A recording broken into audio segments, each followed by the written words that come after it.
जैसा हमारे सतगुरु सत्यानंद दयाल की दया और सतगुरु की प्यारी साथ संगत, देवी और सज्जनों, आप सबका सत्संग में बहुत बहुत स्वागत है। महापुरुष कहते हैं कि उस भूमि का, उस गांव और घर का बहुत बड़ा भाग होता है जहाँ मालिक के नाम का गुणगान किया जाता है। सो ही गुणवान सो ही बड़भागी, जो रघुवर चरण अनुरागी।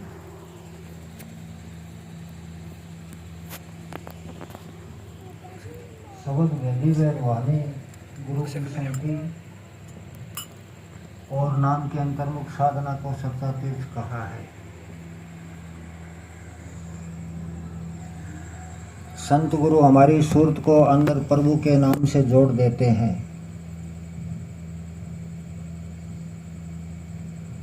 जिससे हमारे करोड़ों पापों का नाश हो जाता है। गुरु रविदास जी महाराज कहते हैं, धर्मराय के कागज चेरूं कैसे मांगे लेखा, सिर पर हाथ धरा सतगुरु ने कटी कर्म की रेखा। जो जीव गुरु मर्यादा में बंद करे, उस मालिक की भजन बंदगी करता है,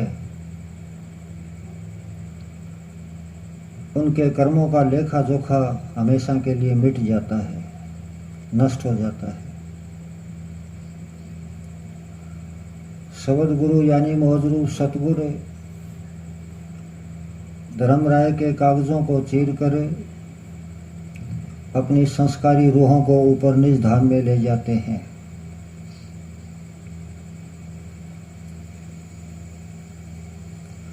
आत्मा का इस भूलोक से सचखंड ले जाने का काम निरंतर चलता रहता है। इसलिए पूर्ण संतों का आना जाना भी संसार में जारी रहता है। वो जीवों को निज घर का भेद देने के लिए इस स्थूल जगत में आते रहते हैं।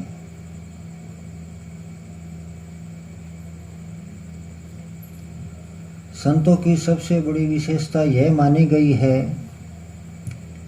कि वो अपने लिए शब्द की कमाई का भंडार इकट्ठा करते हैं और जितना अधिक वो शब्द नाम को बांटते हैं, उतना ही अधिक उनका भंडार बढ़ता जाता है।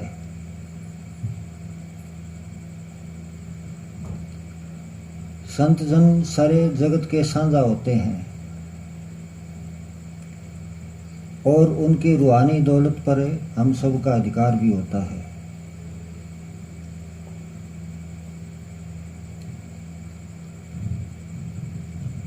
उनकी नाम की युक्ति भी सारे संसार के लिए एक समान होती है।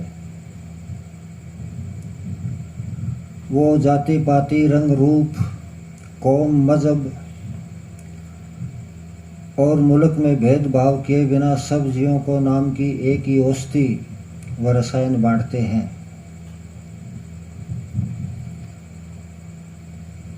जो जिज्ञासु जीव होते हैं वह उन पर विश्वास करके नाम की दीक्षा मांगते हैं। संत गुरु जीवों को निज घर पहुंचने की रूहानी विद्या व जुक्ति सिखा देते हैं। सत्संग और सिमरन दोनों ही गुरु का दिया हुआ प्रसाद है।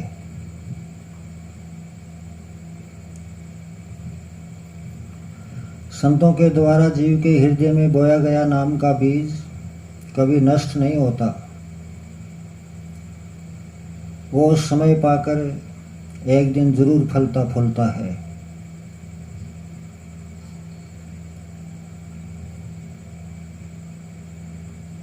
कहते हैं, ऐसा पूरा गुरु सहाई, जिसका सिमरन बिरथा ना जाए। सिमरन का हल जोतिए, नाम बीज जमा, खंड ब्रह्मांड सूखा पड़े, पर भक्ति बीज निष्फल न जा।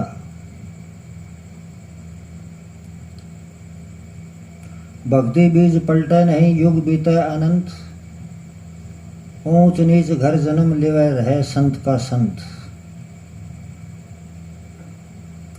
संतों के द्वारा चेताया हुआ जीव एक दिन जरूर मालिक की ओर अंकुरित होकर उसकी खोज में लगता है।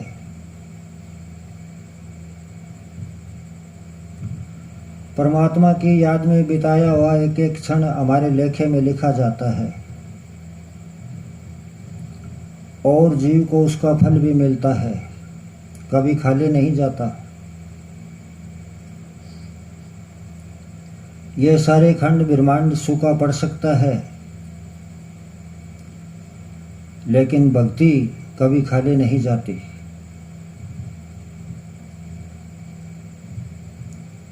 मनुष्य शरीर अमूल्य निधियों का खजाना है। ये सच्चा हरि मंदिर है जिसमें खुद परमात्मा निवास करता है। उस खुदा की बादशाहत हमारे अंदर है।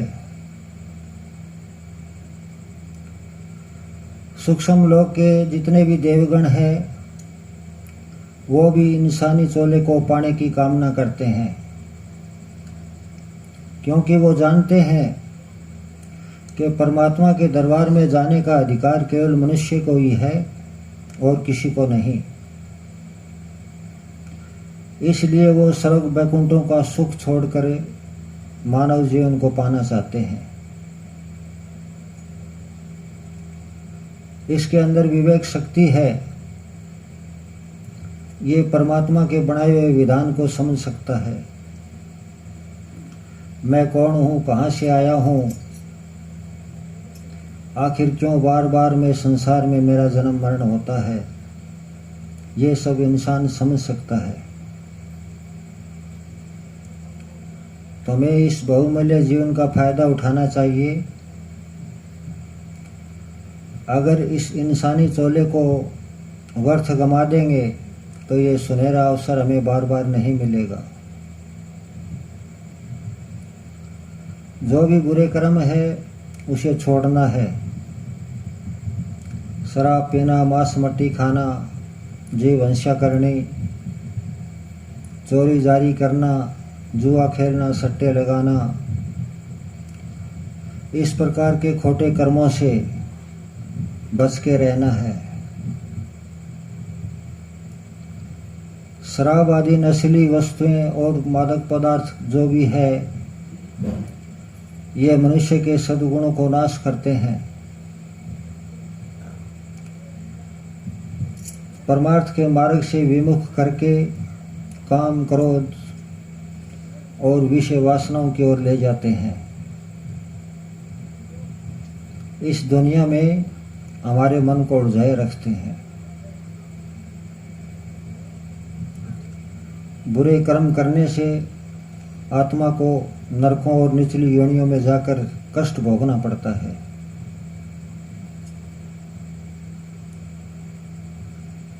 सभी मनुष्य इस संसार में उस मालिक की भक्ति या नाम की कमाई करने के लिए ही आते हैं, लेकिन कोई बिरला गुरुमुख ही इस काम में सफल होता है।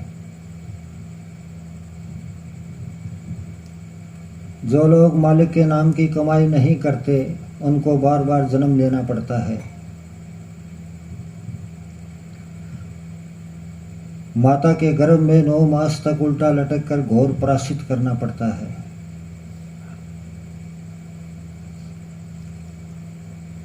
कुंभी गर्भ दुखों का बासा, मुख में नरक नाक में सांसा।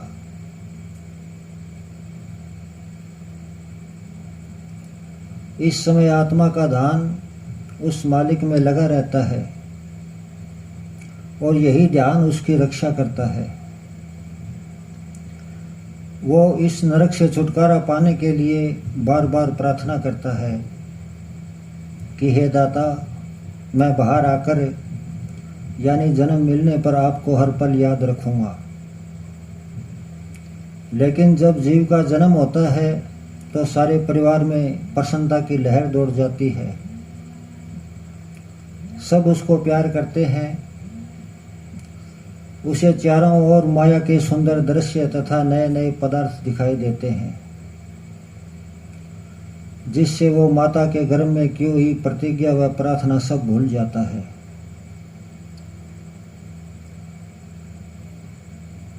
जवान अवस्था में तो धन संपत्ति व विषय वासनाओं का पूरा दास बना रहता है। वो प्रभु का नाम जिसने हमें दुखों से आज़ाद करवाया था, उसको कभी याद नहीं करते। हर पल माया के पीछे दौड़ते हैं। इस प्रकार से कीमती समय को बर्बाद कर देते हैं। कभी अपने मूल उद्देश्य के बारे में नहीं सोचते, और जब बूढ़े हो जाते हैं तो अंत में फसल काटने वाले मजदूरों की तरह आकर यमदूत जीव को पकड़ कर ले जाता है। किसी को पता ही नहीं चलता कि यमदूत किधर से आए और कहाँ ले गए। क्षण भर पहले वो जिन पदार्थों से मोह करता रहा, जिनको अपना समझता रहा, उनमें से कुछ भी साथ नहीं जाता। हमें एक ऐसे देश में जाना पड़ता है जहां हमारा अपना कोई नहीं होता। माता पिता, भाई बहन, पुत्र, स्त्री, यार मित्र सब स्वार्थ का रोना रोते हैं। ये जाने वाले को रोक नहीं सकते और ना ही उसके साथ जा सकते हैं। वो मरने के बाद जल्दी से जल्दी उसके मृतक शरीर को अग्नि के सुपुर्द कर देते हैं या मिट्टी में दफना देते हैं, और फिर आगे जीव को कर्मों के अनुसार नया जन्म मिल जाता है। इस प्रकार से जन्म से लेकर अंत तक अपने अनमोल जीवन को कौड़ियों के हाथ बेचकर खाली हाथ चले जाते हैं।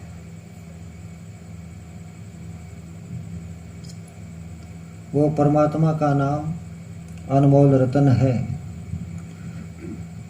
लेकिन केवल पूर्ण संत ही उसका मूल्य को जानते हैं। शब्द के साथ जुड़कर ही हमारी आत्मा अपने स्वामी सतपुरुष के साथ मिलाप कर सकती है। ये विधि शुद्ध शब्द योग कहलाती है। ये बड़े बड़े पापियों का कल्याण कर देती है।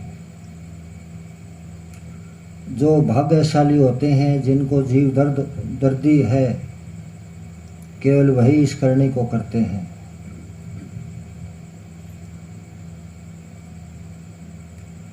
परमार्थ के रास्ते में सबसे बड़ी बाधा हमारा जो मन है, ये रुकावट खड़ी करता है।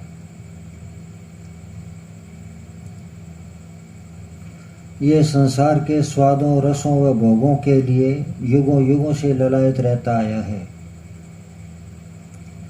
लेकिन इस दुनिया का कोई भी सुख इसको अधिक समय के लिए प्रसन्न नहीं रख सकता। बालपन में अपने माता पिता, भाई बहनों से प्यार होता है, जवानी में पत्नी व बच्चों से, और जब अधेड़ उम्र आ जाती है तो यह धन संपत्ति व मान बढ़ाई के लिए हाथ पैर मारता है। इस तरह से सुखों के लिए मृग तृष्णा के पीछे भागता रहता है। मन और माया ने सब जीवों को नाशवान जगत में बांध कर रखा है।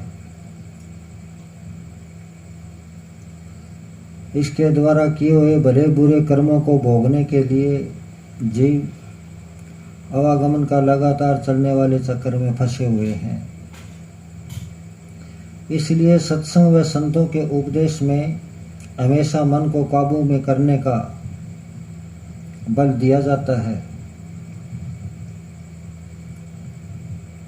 सत्संग श्रवण करने से मन में बदलाव आता है। इसकी कई प्रकार की बुरी आदतें जो है वो छूट जाती है। इसके अंदर मालिक के प्रति प्रेम, प्यार व भक्ति भाव जाग उठता है। ये इंद्रियों के भोगों से मुख मोड़कर आंखों के पीछे शिथिल हो जाता है, अपना असली ठिकाना पा लेता है।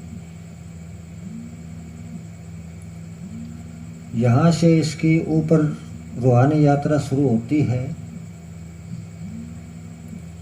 अंदर जो प्रभु का नाम दिन रात धुनकारे दे रहा है, वो मन और आत्मा दोनों को ऊपर की ओर खींचता है। इस दिव्य संगीत व निर्मल नाद को सुनकर मन वहां डूब जाता है। पुकार उठता है कि मैं जिस आनंद की खोज में बाहर भटक रहा था वो मिल गया है। शब्द धुन के साथ जुड़ जाने पर इसको किसी दूसरी वस्तु की आवश्यकता नहीं रहती। संसार के सभी सुख व भोग फीके लगने लगते हैं।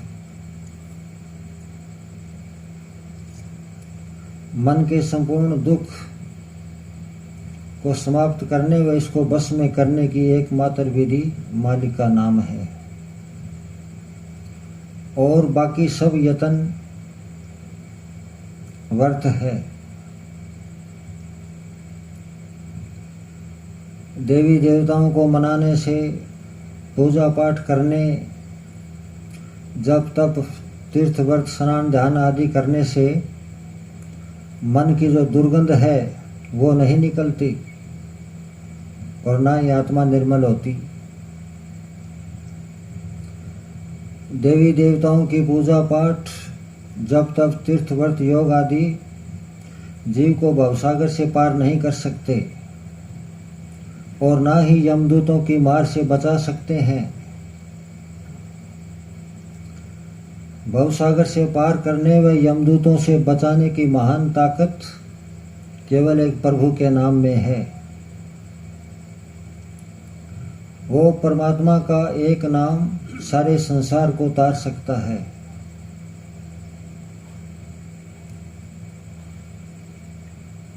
सार शब्द में जो चित्त रमाता, उसके पास काल नहीं आता।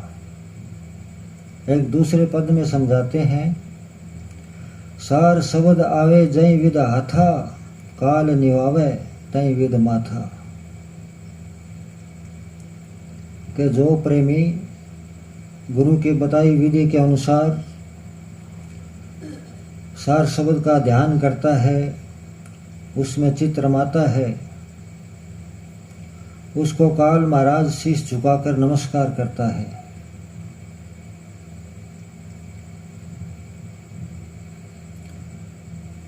देवी देवता, सिद्ध या निधियां, जंतर मंत्र, जादू टोना आदि ये मोक्ष के साधन नहीं है। ये काल और माया की झूठी भक्ति है जिसमें सारा संसार उलझा हुआ है। ब्रह्मा विष्णु महेश्वर माया और धर्मराय कहिए, इन पांचों ने प्रपंच बनाया, बाणी हमारी लइए। तीन गुणों की भक्ति में भूल पड़ो संसार, कहे कबीर निज नाम बिना कैसे उतरे पार।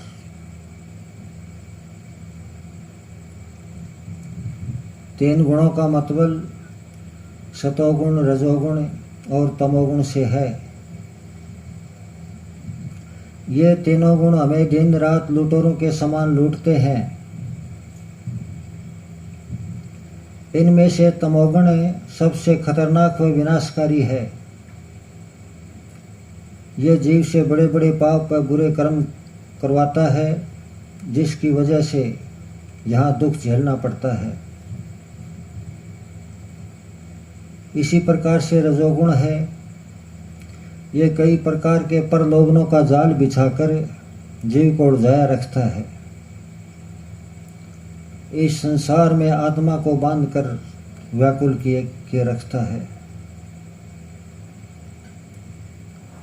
और सतोगुण का काम हमें सर्वगुणी भक्ति या कर्म कांडों में फंसाए रखना है, ताकि कोई भी जीव सत्पुरुष की भक्ति में ना लग जाए। अगर सभी रूह यहाँ से निकल कर वापिस सत्पुरुष के देश में चली जाएगी तो ये त्रिलोकी उजड़ जाएगी, शमशान बन जाएगी। इसलिए काल महाराज एक एक रूह को रोकने के लिए अपनी पूरी ताकत लगाता है।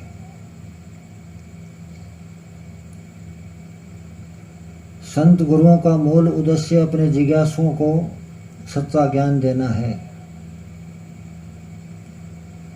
ताकि जीव किसी कर्म भ्रम व अज्ञान के अंधकार में ना रहे। जब से हमारी रूह अमरलोक से उतरकर संसार में आई है, तब से हम यहाँ बार बार जन्मते और मरते आए हैं। इससे छुटकारा पाने का एकमात्र साधन संत महापुरुषों का संग और शब्द का अभ्यास है। गुरुमुख आत्मा नाम की कमाई करके मुसीबत के महासागर से पार चले जाते हैं। आनंद विधाता तेरा ही आसरा।